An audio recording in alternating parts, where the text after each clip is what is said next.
Bonhoeffer, Pastor, Spy, Assassin is the biopic about the German pastor who stood up against the Nazis during World War II, and this is one of the most controversial films in recent memory. A lot of people criticize the historical accuracy and accuse this film of having a problematic message. I just saw this film and I was actually kind of surprised and confused about all the online controversy this film's been getting ever since it came out. First of all, I thought Bonhoeffer, Pastor, Spy, Assassin was a really well-made film. I was just so inspired and moved by the story and entertained by the way it was told. I knew next to nothing about the life of Dietrich Bonhoeffer coming into this, and I was really glad to find out this certain part of World War II history that is something really different than what we're being told in schools. The reason the life, theology and ethics of Dietrich Bonhoeffer resonate with us so much today is that they're so close to the Word of God,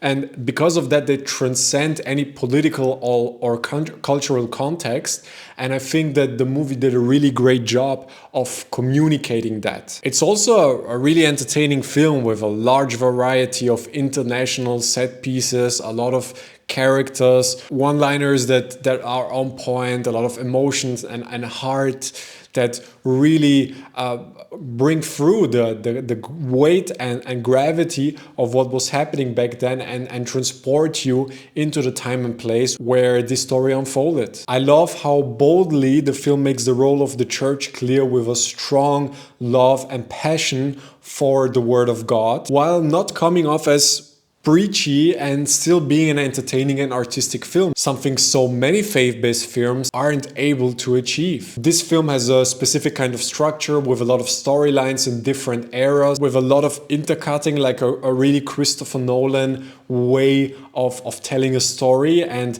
seeing this Bonhoeffer film really made me realize again how masterful of a filmmaker Christopher Nolan really is, because it's difficult to have so many intercut sequences and jumps in time without confusing the audience. And while the first half of this Bonhoeffer biopic creates a lot of emotional and powerful scenes with this kind of storytelling, especially in the third act, a lot of crucial moments are lost in confusion and kind of a lack of clarity because of that. This is also where a lot of the controversy around this film and the way the story was told comes in. A lot of people online accuse this film of historical accuracy, making certain parts of Bonhoeffer's life look more important than they are, as well as cutting out certain events and exaggerating others. I would argue that this is an issue with any kind of biopic or historical film. Like,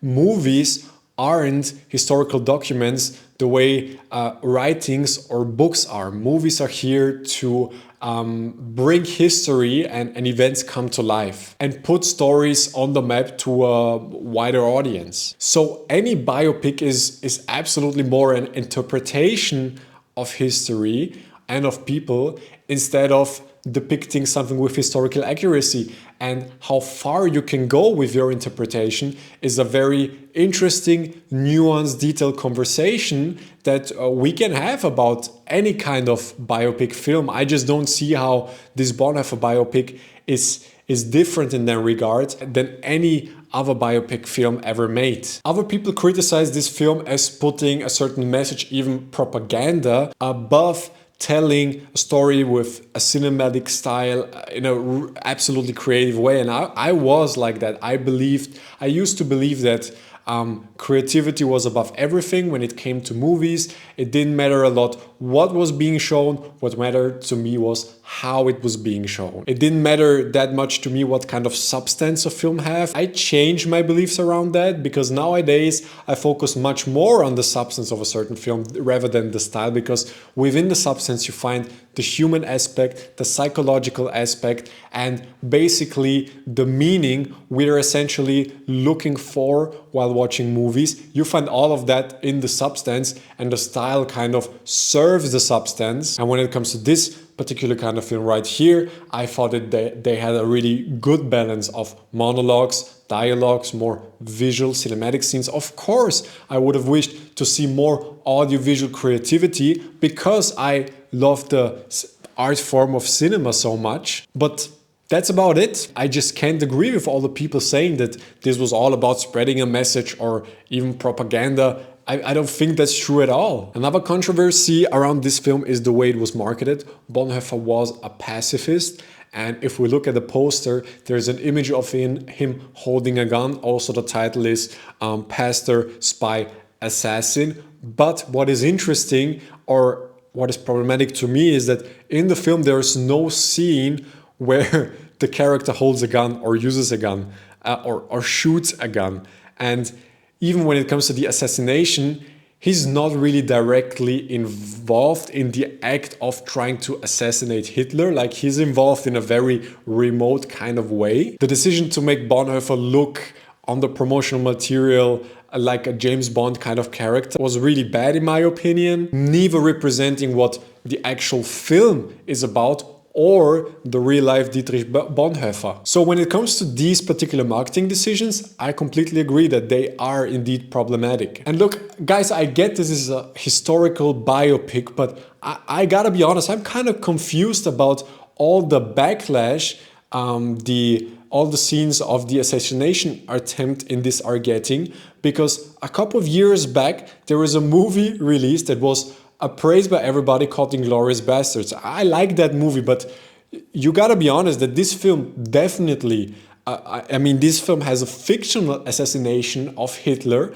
but it definitely glorifies that violence, and it's shown in a really graphic and disturbing way. So when it comes to comparing these kinds of films, Bonhoeffer is all about peace, all against violence, while at the same time a film like Inglourious Basterds was praised and celebrated by all kinds of different people and film fans, when in reality it was all about revenge. And there are a lot more controversies surrounding Angel Studios who produced this film. You can find resources online labeling Angel Studios as being far right because they partnered with the Daily Wire in order to promote their film Sound of Hope. And that's of course completely wrong. The Daily Wire is a conservative outlet that has some Christian hosts, but just look into a couple of videos produced by the Daily Wire, you will quickly find out, okay, this Daily Wire isn't at all about far right extremism or extremism of any kind. Not saying that I agree with everything the Daily Wire and its hosts are putting out,